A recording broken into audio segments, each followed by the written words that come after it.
Now, is it emblematic of what we see on the rest of the list, or is the top 10, kind of a unique collection of characters, many of whom are really dominant in their home markets? For example, India comes to mind, Mexico for Slim, but is it emblematic of the kind of mix that we see in the rest of the list? It's a massive list, Yeah, by the way. it definitely is. I think on the one hand, any billionaire is pretty dominant in whatever market they sort of operate in, just by the nature That's true. of sort of of sort of being this big of a player. Uh, and of course, there's nothing normal in a lot of ways about a lot of these people. They've had outsized success, and to get there, interesting things. They have interesting perspectives on the world and move in interesting ways. But the top 10 is even among all of these outliers, the top 10 are sort of huge outliers. I mean, you talk about the 1%, and the billionaires are, the 1% of the 1%. And the top 10 on the billionaires list is the 1% of the 1% of, sort of thing. I think it's, these 10 people are worth $1.2 trillion overall. Mm. That's 10 people who are worth $1.2 trillion.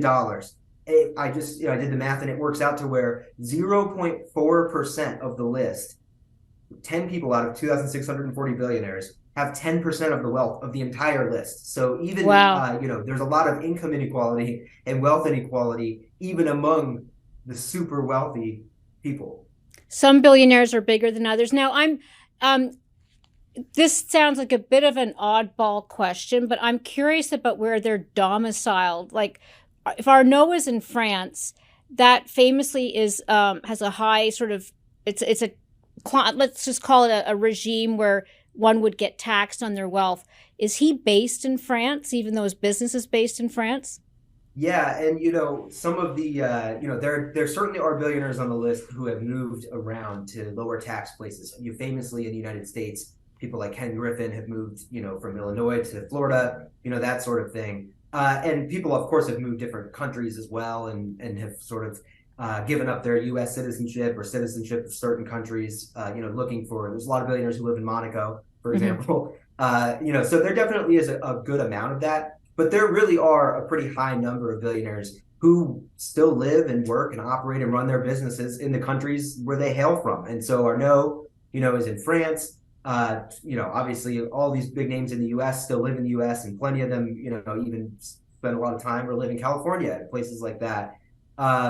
So there are other strategies, I think, sometimes that these billionaires employ, where they don't necessarily have to leave the country to maybe lower their taxes or something like that. That's And of true. course, they might also want to stay in Capital is places where they global. There are have some no political borders. influence too.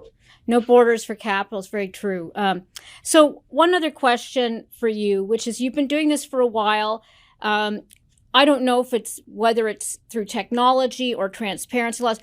Is it becoming easier or harder to value the wealth of these folks? I know you can, if somebody has publicly traded shares, you can look at the share price, and that's a major factor. But there are many other things that go into valuing wealth. And I'm curious, is it the same as it's always been, or are you finding it's changing how Yeah, easily it is to? that's a great question.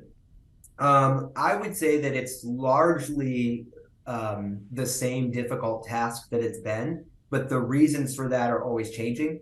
And in some ways, it's getting easier. Of course, private markets over the last decade plus, especially, that I've been working on this, have started to resemble public markets in certain ways. You have a lot of companies staying private for longer, but they raise money and they're marked by institutional funds. And, there are a lot of, you can look at secondary market sales to Right. the point now where, a lot of private sort of unicorns are operating and trading shares, pretty frequently like a public company. So in that sense, there's, that makes things a little bit easier to track.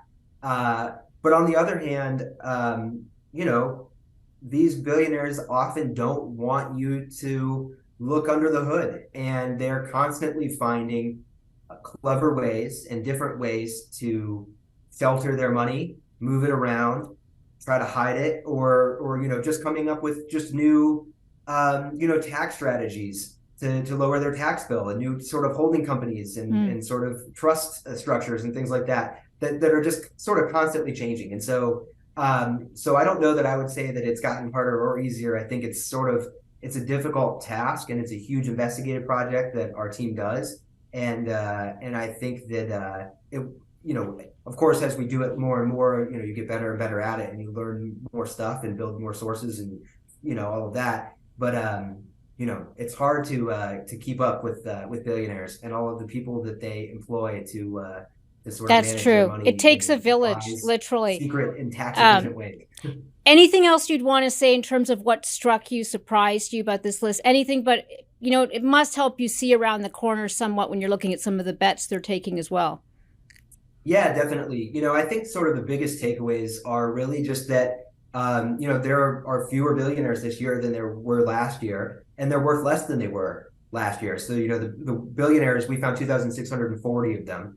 2,668 last year, and they're worth $500 billion less than they were worth last year. And last year was a down year too. And so it's pretty rare to have 2 down years in a row for billionaires.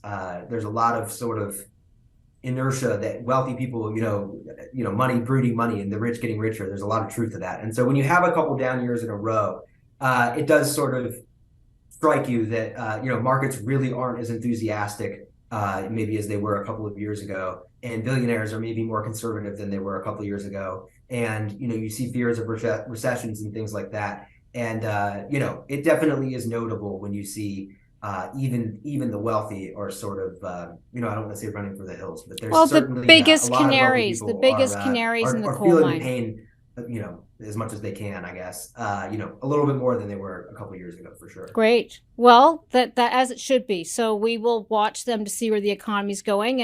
And always good to talk to you, Chase. Congratulations on another big project.